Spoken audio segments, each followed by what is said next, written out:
sinabi ni Lord na, oh, hindi ko muna, di ba sabi nga, meron tatlong sagot si Lord sa prayer.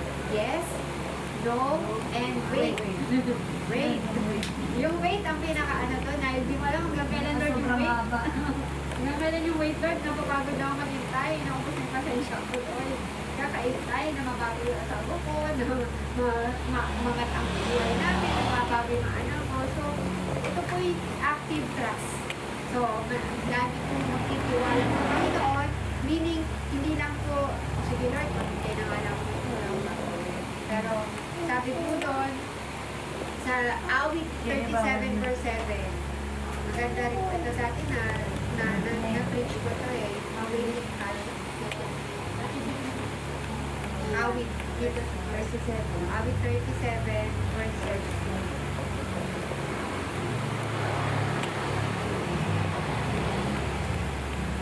Ito yung sabi ni David eh, dahil siya rin po ay dumaan sa matinding pagtitiis at pagtitibay.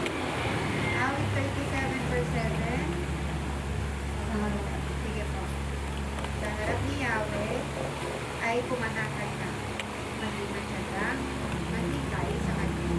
Huwag mong kainggitan ang gumiginhawa sa libong paraan o hunlat man sila. Yan. Lang tayo minsan na ng mga Kristyano, diba? Yung mata natin, ala, bakit sila hindi naman sila nagkikita ganito sa pagsunod sa Lord? Bakit na, sila? Diba? So, it's a distraction ng tao. It's a deception ng tao. Na dapat namin alam natin na hindi natin yung dapat tignan. Kaya lagi sinasabi ni Lord, fix your eyes on Jesus. Kasi kapag tumingin ka sa paligid, distracted ka na talaga. Ito yung makikita mo eh. Kaya nga, mayroong paalala dito. Pumanatag ka lang. Wait lang. Magpapatsaga ka magkitay. Huwag mo paingitan yung pinagkita. So, maraming beses na mapapasalamatan mo si Lord. Lord, salamat. Nag-upisa ako sa ganun pa ako. Kasi, as time goes by, nakikita ko kung gano'n ako natapat na hindi dahil sa kakayanan ko, hindi dahil sa magagawa namin, hindi dahil sa ginagawa ko sa buhay namin, kaya kami naranasan namin. Kaya huwag po natin pinagkita yung lalo sa paraan, no? Dapat tayo magiging. David encourages believers to trust God even when others seems to prosper. Yan po, tayo po ba may mga ganong minsan, no? May ganong kaisipan minsan. Patience is rooted in surrender, not in activity. Yung pagsusuko mo sa Kanya, yung Lord, your will be done, hindi po yung sa akin. Yung pag merong pinapagawa si Lord sa'yo, suko sa akin ito, pag kinukumbit ka ni Lord na hayaan mo akong makala dyan, basta sundin mo ko. Minsan, doon tayo tinatest ni Lord pero hindi natin alam, pagka nagawa natin kumakbang sa pananampalataya, masusubukan natin, ay Lord, salamat sa mga tao sa'yo dahil kung hindi ba pala yung kalalagyan, hindi ba pala yung so, it is rooted in surrender. One thing na kailangan po natin dapat natin laging ginagawa is laging mag-surrender sa Lord. Yung hindi yung sarili natin na paraan, pero surrender natin sa paraan nito. Yung tulad na po, sabi ko kanina, di ba? Yung gusto man namin na maibiyahin na sinunod sa sasakyan. Pero sa likod ng paraan naman, sabi hindi na lang po siguro kasi blessing mo. Tapos, pinilit ko yung sarili ko na hindi naman sa paraan mo. Baka hindi mag-prosper. Hindi naman so, sabi ko, sobra po ako na kasi monthly ko na ang asahan ko lokal pero nagkakitiwala ako sa Lord na talaga try kami ng trade mark bigyan ko kami ng gusto na Lord ano kung gawin namin para masustain kasi nga po yung sahod ko nga po marami ko pong pinakalagyan ng ilang precious at hindi naman po itong plano namin akala namin ayan na ibiyahin na mama pero ngayon talagang sasakyan dahil sa mga friends ulan talaga. Sabi ko, kailan Lord, nahirapan na ako. Kahit yung gawing diskarte na ginagawa namin. Pero, basta magsusurrender ako, hindi ko gagawin yung mga bagay na ayaw mo, na hindi ako mag-give in sa mga compromises. Ito man ay hindi mo kalooban dahil ito yung corruption corruption yun, di ba? Alam ko naman kapag sumunod kami sa iyo, hindi naman ganun yung hindi lang Kaya yun, pag-isitiwala sa Lord. ayun po yung isang example ng surrender. Mahirap mag-surrender pero kailangan mo eh. Even it costs you, ano nang makawawala sa iyo. Next po, endurance builds spiritual maturity and prepares us for a breakthrough. Ito po pala pag-tiyatsaga na ito. Pag-iis, pasensya, nagde-develop siya ng spiritual maturity natin. Doon sa binasa po natin sa Santiago, ating Hebrews. Ito po yung nagbibigay sa atin ng kaunawaan. Yung Santiago 1, verse 24. Dapat nyo malaman na nagiging matatag ang inyong pananampalataya sa pamamagitan ng pagsubok. So, yun pala yun. Minsan, ayaw natin, minsan, lagi po kami. Ayaw natin ng pagsubok, ayaw natin ng problema. Lord, pwede bang alisin mo na ako sa problema ko? Pero, pag ano po pala, mas lumalalim yung faith mo sa kanya. Kaya kapag habang nasa problema ko yun, wala ka ibang nawan, hindi ka na.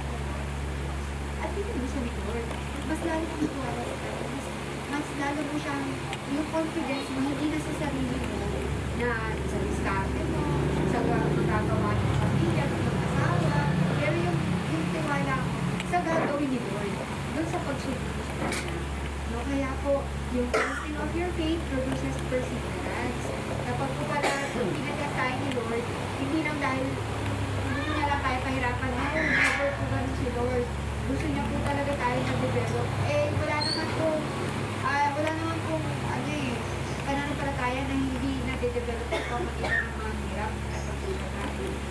So, hindi pwedeng ma-develop, magiging matured ka sa faith without yung mga paghihirap na yan, no? Kaya expect po natin sa buhay Kristiyano, there will be problems, pagsubok, hirap po talaga ng dadaanan natin. Pero yung reward after obedience, yun po yung ganda. Kaya sabi ni Lord, if you diligently obey my commands, you will eat the best of the land. Sabi na yun po yung isa sa pinangawakan ko eh. Hindi dahil sa anong magagawa natin eh. Pero yung pinaka-pinili mo, yung pinaka-the best, no, na pagpapala, kasaganaan, makukuha pala yun sa pamagitan ng obedience. Kaya sinasabi ko Mark, wala tayong ibang pwede panghawakan, yung pagsunod na lang natin sa Lord. Sabi na, ano ba yan ang kon-kon? Sabi na pinapay, ang kon-kon yun, sabi ka naman dyan ang spiritual. Kasi hindi mahal, kasi doon lang tayo. Sabi hanggang sa huli, napatunayan ko na noon, na hindi tayo sa pagkagawa, kaya ako na nangyayari. Kita mo yun, di ba? Kaya hanggang sa huli, ito pa rin yung gagawin. Kasi wala tayo kung may mga bagay na akala natin, wala mangyayari dahil hindi natin gagawin yun. In this, susundin natin si Lord, balik yung mga bagay na gagawin natin. Gagawin pa rin natin. Kasi doon tayo, doon tayo hindi siya. Kaya yun po yun, yung mga trials na yan, instrumento lang ng Lord yun para to shape us as a mature believers who can handle it. Naniniwala po ba kayo kaya pala hindi pa binibigay ni Lord yung mga blessing kasi hindi pa tayo nagkakali yan? Maybe kapag maagang ibinigay ni Lord yun, ayan, di ba, pinapayan natin, baka pag maagang ibinigay ni Lord yung blessing na yun, baka sa atin, matisod agad kasi hindi pa tayo matured eh. Tayo po mismo yung makakaano sa kanila. Pero habang dinidevelop ni Lord yung potential natin, hindi na kasi sa spiritual yung gawin natin doon sa asawa natin. Dinidevelop pa natin yun. Paano tayo tumigil sa ating pag-ibig siya, no? Yung paano natin pigilan yung bibig natin sa mga dapat sabihin na gusto natin sabihin. Oo, Mars, ako rin kami rin lahat. Talagang ganun pa rin talaga yung struggle natin. Pero mapapansin ko habang patagal na patagal, yung mga dati ang lalim na lang sabihin, parang habang patagal na patagal, parang nakakaroon ka naman. Magpapigil. Ayaw ko na kung gusto mo natin sabihin. Kita na naman, hindi ko mawala ko. Pero iniisip ko pa rin, parang gusto mo pa rin sa mga. Oo, dahil sa emotion mo. Pero minsan nakit ko paglawang sa mga rin. Pero ayun na. Yung Nagpapatulong tayo sila. yung Holy Spirit yun, yung Holy Spirit yung witness. Hindi na dinagdagan siya. Abang sa tayo sa kanya, nagpapa-develop tayo. So yun. And lastly, faith that waits is faith that wins. Pagkako, yung pananampalataya daw na naghintay, faith that waits is faith that wins. Yung pananampalataya na nagtatagumpay. Yung mga pananampalataya na marunong maghintay, ay pananampalataya na nagtatagumpay. Ganda po nun. Talagang dapat po natin yung kahawakan, yung Hebrews 10:36. Ano lang yan sa sabi ko sa Hebrews? 10:36. Hebreo 10:36.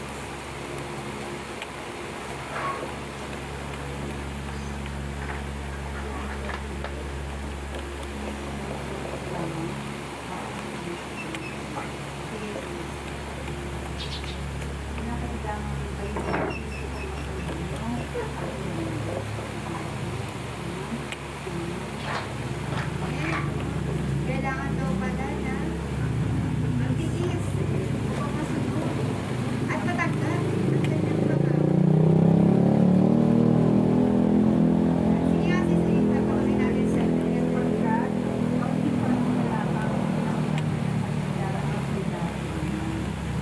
Ang matuloy po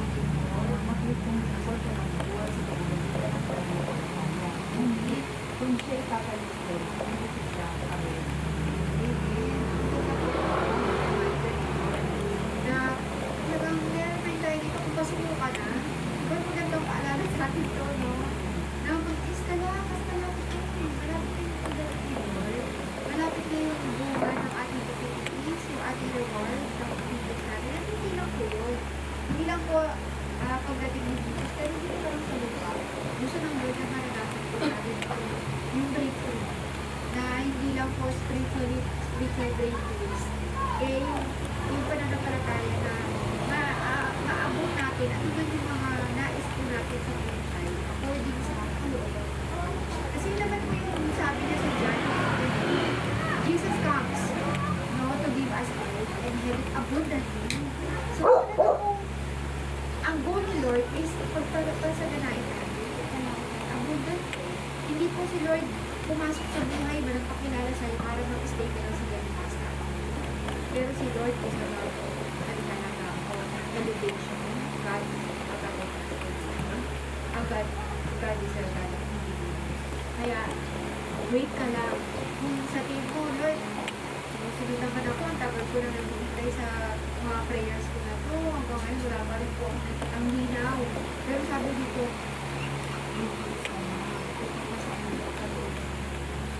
ano lang po tayo, doon lang po tayo, kaya laging prayer natin, just stay in faith.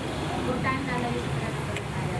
Because yung faith na yun, yun yung papanalo sa mga laban natin sa buhay, yung mga karamdaman, yung mga paghihirap, lalo po ngayon, no?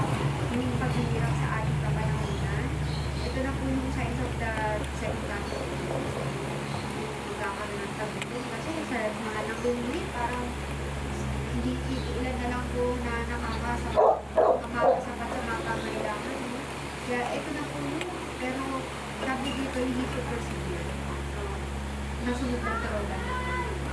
I think po yung sinasabing 666 na yan, at sa mga panahon, ito po yung nagpapakilala ng Lord na may mga instances na kailangan mas mag-compromise. Kailangan masulti ko para mag-survive. Or else hindi ka marami na po ba sa akin. Kaya na lang po maling ginagawa ng gobyerno natin na parang wala kang Diyos kundi maki-ayon. Para lang para lang sa akin, diba? Para lang kumita ka, para lang maaari dapat na transaksyon. Para sa lahat, meron ng bibira ito ay talaga compromise sa gusto nila. Pero talaga po paano ito na ang kaaway ko ulit naman ito sa napaka-obvious na po na pinagawa ng oras. Talagang compact na manipulado nila ng mga videos natin.